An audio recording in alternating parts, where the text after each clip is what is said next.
It's refreshing to hear Ben Wallace, the former Defence Secretary, talking about going to Russia and facing off with Gerasimov and Shoigu about whether or not Russia was actually intending to invade Ukraine. And he says that they lied to him. He was talking to Nick Robinson on BBC Political Thinking, and it's a really refreshing interview. And what's so refreshing is the timing of it, both internationally and I think domestically. Internationally, because Russia has now got into an sort of sticky mess. It can't seem to advance. If there is truth in the idea, and I happen to think there is truth in the idea that Russia was in some way complicit in engineering the the Gaza, the Hamas attack on Israel on October the 7th, and it put pressure, or at least encouraged, Iran's relationship with Hezbollah and with Hamas. So internationally, I think it's interesting to hear Ben Wallace, but also nationally, to hear somebody who actually has soldiering experience, who said, I put enough soldiers in the ground, I buried enough soldiers to know that you don't want to do this. We don't want any soldiers to die. We don't want Russian soldiers to die. And that is what it's going to lead to. This is going to be carnage. And to hear Ben Wallace talking from experience, rather than some twits like James Cleverly mouthing off in the House of Commons, that contrast between someone who has actually done the job and somebody who just likes wearing the uniform and posing, that is the difference, and that is the difference of experience, and that is the difference of quality. And I think we have lost a major player in Ben Wallace leaving the cabinet, a major player, somebody who has what I think in reality TV is called authenticity. And no amount of posturing, no amount of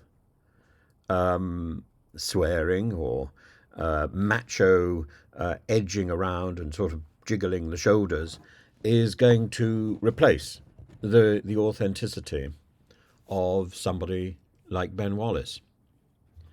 And it doesn't matter how much James Cleverly poses. James Cleverly should be himself.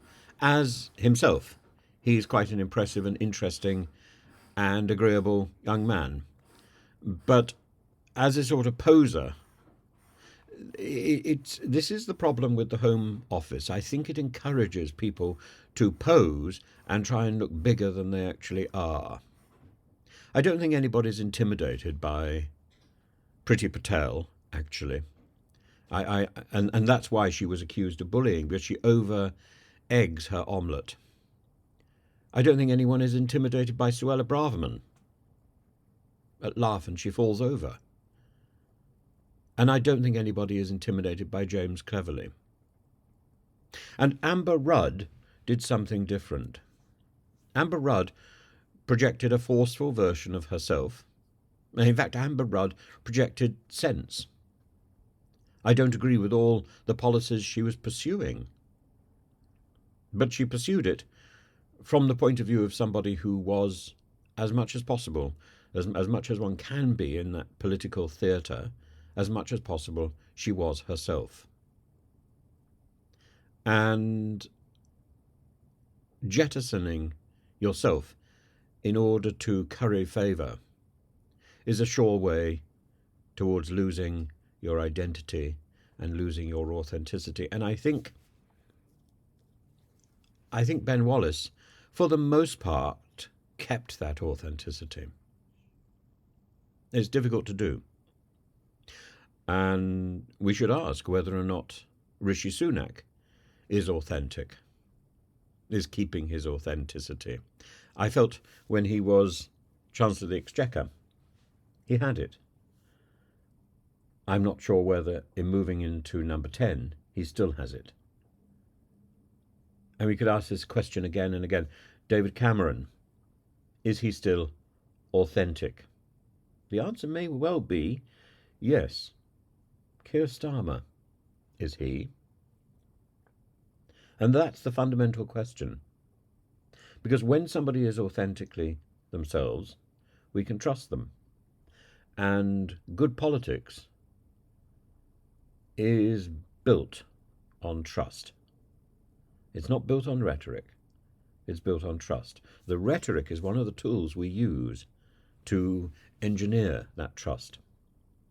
But there are two character traits which command trust. One is authenticity, and the other, oddly, is vulnerability.